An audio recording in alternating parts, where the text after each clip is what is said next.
Good morning students. इस वाले video में हम ये वाला क्वेश्चन करने वाले हैं जो कि मेरा हाइपरबोला से है। तो सबसे पहले आप वीडियो को पॉज करके इस क्वेश्चन को अच्छे से ट्राई कीजिए और अपना आंसर कमेंट कीजिए। आओ तो हम स्टार्ट करते हैं। तो क्वेश्चन में हमसे बोला है लेट द कोड x cos alpha plus y sine alpha equals to p of the hyperbola x square upon 16 plus y square upon 18 equals to 1 subtends a right angle at the center. Let the diameter of the circle which is concentric with the hyperbola to the given chord is a tangent is d. Then हमें d/4 की value पता करनी है।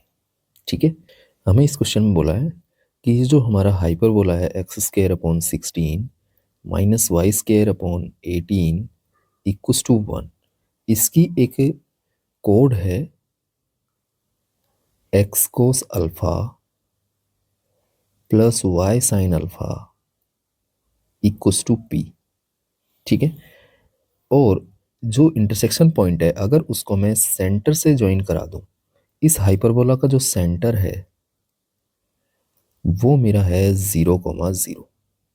ठीक है, ये हमारा centre पर सस्टेन करता है राइट एंगल।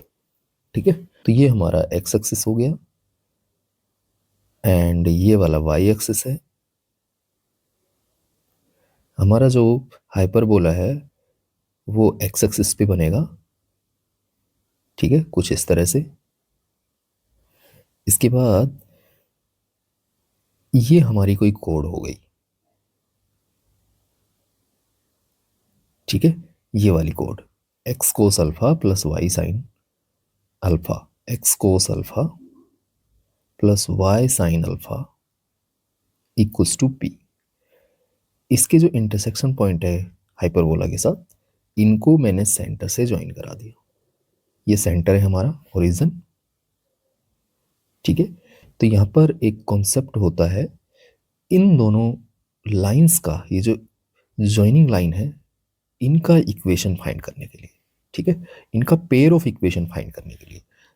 तो equation of pair of lines जो है, ये जो ज्वाइनिंग लाइंस है ये वाली और ये वाली, इनका हम इक्वेशन कैसे फाइंड करते थे? इस कर्व के इक्वेशन को होमोजीनियस बनाते थे इस लाइन के इक्वेशन की हेल्प से।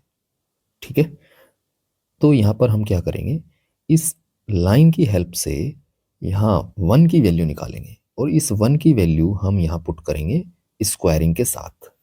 ठीक है, तो यहाँ से मेरे जो 1 की वैल्यू है वो निकल करके आ जाएगी x cos alpha plus y sine alpha upon P.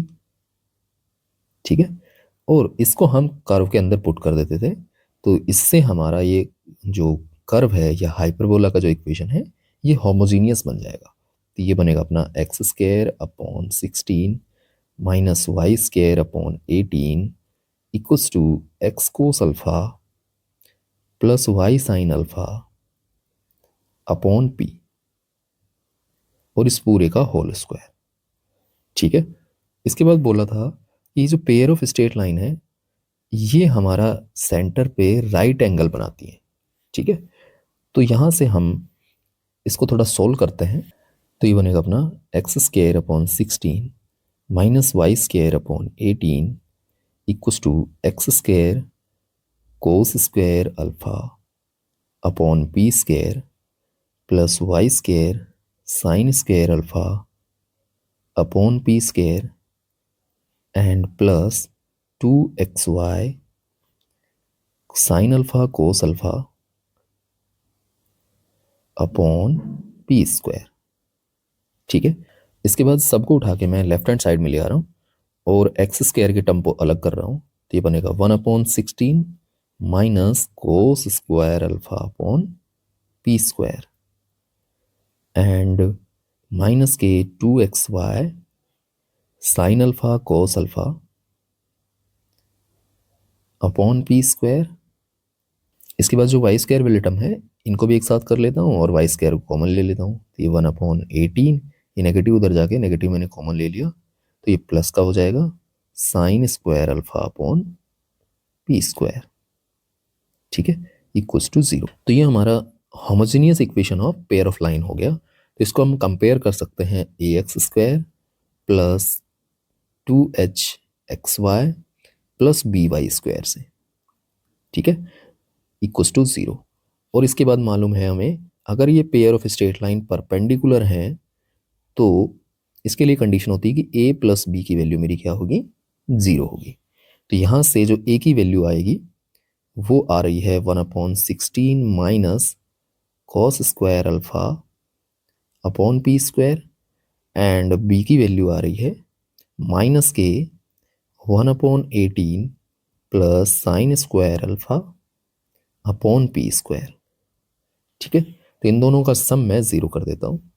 तो ये बनेगा अपना 1/16 minus cos square alpha upon p square, and ये माइनस में मल्टीप्लाई करके दे देता हूँ इसको। तो ये 1/18 एंड माइनस के sine square alpha upon p square equals to 0, ठीक है। आगे मैं इन दोनों को एक साथ रख लेता हूँ। तो ये बनेगा मेरा, इन दोनों का एलसीएम भी ले लेता हूँ। तो ये बनेगा अपना 144 16 9 जा माइनस 18 8 जा, ठीक है। And minus 1/p square common ले लेता हूँ बाकी के दो टर्म्स में से। तो ये बनेगा sine square alpha plus cos square alpha equals to 0, ठीक है। तो ये तो हमारा 1 हो गया। यहाँ पर ये 1/144 बचा, तो पी स्क्वायर की वैल्यू यहाँ से 144 आ जाएगी एंड पी की वैल्यू आएगी ±12, ठीक है। आगे क्वेश्चन में हमसे बोला था कि हमें उस सर्कल का डायमीटर फाइंड करना है जिसका सेंटर हाइपरबोला के सेंटर पर ही हो और इस कोड को टच करे, ठीक है, कोड को टेंजेंट बनाए। तो वो सर्कल कुछ इस तरह से होगा हमारा, ठीक है, और सेंटर उसका ओरिजिन पर ही होगा 0 0 पर। और अगर मैं इस सेंटर से इस टेंजेंट पर परपेंडिकुलर ड्रॉ करूं तो ये हमारा रेडियस के इक्वल होगा, ठीक। अब रेडियस के इक्वल है। और दूसरा, अगर हम इस लाइन के इक्वेशन को देखें तो ये हमारा नॉर्मल इक्वेशन ऑफ लाइन है जिसके अंदर ये जो p होता है ये ओरिजिन से डिस्टेंस को शो करता है, ठीक है, इस लाइन की परपेंडिकुलर डिस्टेंस को। तो ये जो r की वैल्यू होगी ये हमारी किसके इक्वल हो जाएगी, p के इक्वल ही हो जाएगी। मॉड ऑफ p में ले लेते हैं। तो यहाँ से हमारी जो r की वैल्यू आई है वो 12 के इक्वल आ जाएगी मॉड ऑफ p करेंगे तो, एंड जो डायमीटर होगा वो ट्वाइस ऑफ r हो जाएगा, दैट इज 24। और हमें फाइंड करना है d/4, ठीक है। तो d/4 की वैल्यू हमारी 24/4 दैट इज 6। तो इस क्वेश्चन का जो राइट आंसर होगा वो हमारा 6 हो जाएगा। अगर आपको वीडियो अच्छा लगा हो तो please like share and subscribe my channel. Thank you for watching this video.